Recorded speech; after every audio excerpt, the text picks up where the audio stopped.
अच्छा, यहाँ पर एक क्वेश्चन था कि उन बड़ों की, बुज़ुर्गों की सोशल या प्रोडक्टिव एडजस्टमेंट के लिए हम क्या कर सकते हैं? देखें, जहाँ तक बात हमने की इदारों की, तो ओल्ड एज होम की या इस तरह के इदारों की जो बुज़ुर्गों को अपने पास रखते हैं, वो तो एक चीज़ हो गई जो चलें जी गवर्नमेंट ने कर दिया और ऐसे इदारे बना दिए, उनके सिस्टम डेवलप कर दिए, उनको अच्छा खाना, अच्छा पहनना, अच्छा कपड़ा, अच्छा इलाज, वो तमाम सहूलियात वहाँ पे मिल जाएंगी। बट हम उनको प्रॉपरली यूटिलाइज़ या उनको उनको बेनिफिशियल क्यों नहीं बना सकते, उनको वो इम्पोर्टेंस क्यों नहीं दे सकते, उनको प्रोडक्टिव क्यों नहीं रहने दे सकते, हम उनको एक तरह से डिस्कार्ड करके साइड पे क्यों बिठा देते हैं, जबकि उनके अंदर वो पोटेंशियल भी मौजूद होता है, एक्सपीरियंस भी मौजूद होता है, उनकी वो तमाम नॉलेज भी उनके पास है, इन्फॉर्मेशन भी उनके पास है, और वो एक बहुत हेल्दी एंड प्रोडक्टिव सिटीज़न के तौर पे, एक एक्टिव पार्टिसिपेंट के तौर पे अपनी सोसाइटी में अपना रोल प्ले कर सकते हैं। एक लाइन खींच देने से कि जी 60 साल की उम्र के बाद आप रिटायर हो गए हैं तो आप हर चीज़ से रिटायर हो गए हैं, ऐसा नहीं है। जब आप उनको सोशली या मॉरली और उनको फिज़िकली एक्टिव रखते हैं तो वो अपना रोल प्ले कर सकते हैं। बहुत सारे बुज़ुर्ग रिस्पॉन्सिबिलिटीज़ लेते हैं घरों की, जो कि जैसे मेरे फादर, मैं फिर वही एग्ज़ाम्पल अपने फादर की दूंगी कि वो घर के छोटे छोटे काम वो ख़ुद जाके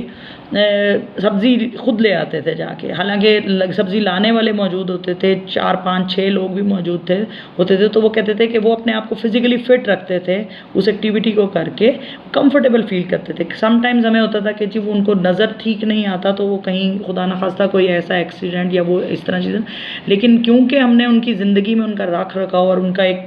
प्रॉपर उनका रहन सहन और उनका एक तरीक़ाकार, उनकी पर्सनैलिटी को देखा हुआ था, तो हम उसके अकॉर्डिंगली हम उनको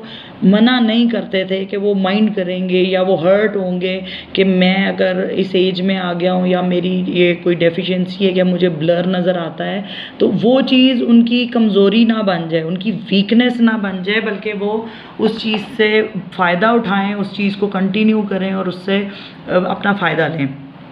तो वो अपनी रूटीन की एक्टिविटीज़, अपने पोते पोतियों के लिए शॉप से कुछ लाना और ये सारी चीज़ें उनको दिलाना और वो अटैचमेंट उन बच्चों की उनके साथ, ये सारी चीज़ें प्रोडक्टिव बनाती हैं इंसान को कि वो अपने लास्ट मोमेंट तक भी अपने लास्ट डे तक ज़िंदगी के he was very much active and independent. इसी तरह से अगर हम उनको सपोर्ट दे दें, कोई सिस्टम ऐसा डेवलप कर दें, जहाँ तक बात गवर्नमेंट इदारों की है हमने, तो गवर्नमेंट के इदारों ने अपना फ़र्ज़ पूरा कर लिया, अगर वो बन भी गए या चल भी रहे हैं या जिस भी तरह से, हम कुछ ऐसा प्रोडक्टिव करें उनके लिए पर्सनली। देखें, हर चीज़ गवर्नमेंट पे डाल देना, गवर्नमेंट ने इदारे बना दिए, उनको चला दिया, काम ख़त्म हो गया, ज़िम्मेदारी ख़त्म हो गई। थोड़ी सी ज़िम्मेदारी हमने अपने ऊपर लेनी है। अपने ऊपर ज़िम्मेदारी लेने में हमने खुद सोचना है कि हम अपने पेरेंट्स के लिए क्या कर सकते हैं। अच्छा, अगर फिर वही बात आती है कि चलें ठीक है, मान लिया आपके पास टाइम कम है, आपने अपनी औलाद को टाइम देना होता है, अपनी वाइफ को टाइम देना है, अपने हस्बैंड को टाइम देना है, ये सारी चीज़ें, तो हम कुछ ऐसे सिस्टम डेवलप कर सकते हैं। लेट्स सपोज़ कि मेरे जहन में आता है, जैसे मैंने इस टॉपिक को जब सोचा और इसको थोड़ा सा जहन में घुमाया कि क्या हो सकता है, हम क्या कर सकते हैं, सोल्यूशन क्या हो सकता है कि हम उनको ज़्यादा प्रोडक्टिव बनाएं, ज़्यादा इफ़ेक्टिव बनाएं, और वो भी अपना टाइम जो वो रिटायरमेंट के बाद का टाइम है या वो टाइम है जहाँ पे औलाद उनकी शायद बात को सुनने का टाइम नहीं है या अंडरस्टैंड नहीं कर पाती, तो उस टाइम पे वो उस अपने टाइम को बेटर यूटिलाइज़ करें। ये जैसे हम एक एग्ज़ाम्पल लेते हैं कि उस एज में बड़े और बच्चे बराबर होते हैं, तो हम क्यों ना उनको वो प्रोविज़न दें, ऐसी कोई फैसिलिटीज़ प्रोवाइड कर दें कि वो जैसे वो अपने बचपन में गेम्स खेलते थे या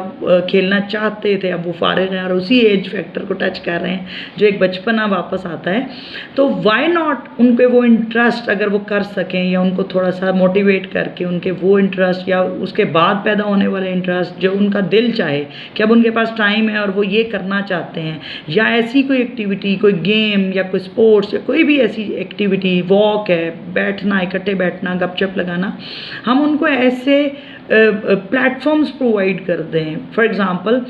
घर में एक रूम सेटल किया जा सकता है, बहुत सारे कम्युनिटी में इर्द गिर्द मौजूद बुज़ुर्गों को, कि एक जैसे पुराने ज़मानों में बैठक करते थे ये लोग,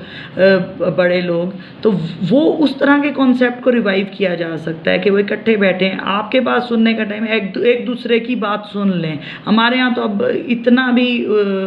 डिस्टेंस क्रिएट कर दिया जाता है कि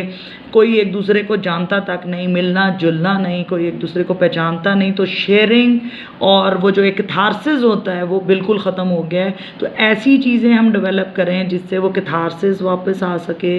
वो अपनी शेयरिंग कर सकें, दूसरों के प्रॉब्लम सुन सकें, और उससे बहुत सारे लोगों को हिम्मत भी मिलती है, हौसला देने की सलाहियत भी पैदा होती है कि अगर दूसरे को परेशान अपने से ज़्यादा देखते हैं तो वो किसी दूसरे को भी हौसला दे सकें।